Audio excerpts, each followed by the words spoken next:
Et si on reste chez nous? Il était une fois un petit village où ses habitants vivaient heureux et en paix. Un jour, un horrible monstre commença à attaquer les villages voisins. Il tua ses habitants sans pitié. Ce monstre réussit à se faufiler dans le petit village.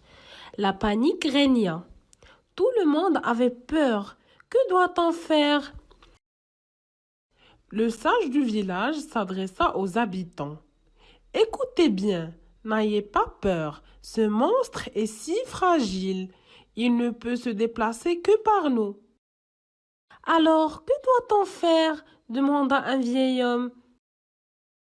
Tout d'abord, vous, nos grands-parents, vous devez rentrer tout de suite chez vous.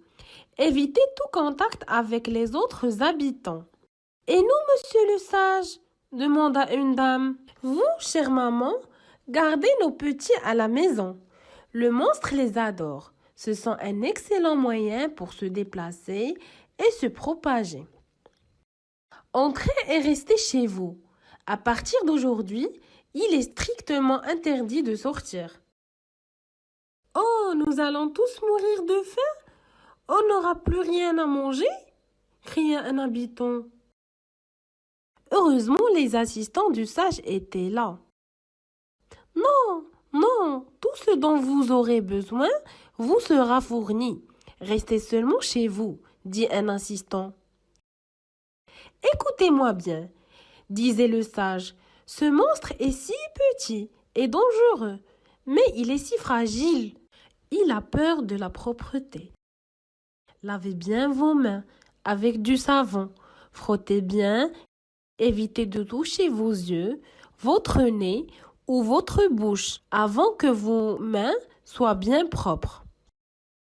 Oui, mes chers habitants, lavez vos mains et restez si éloignés des autres. N'embrassez personne. Saluez de loin et notre village sera sauvé.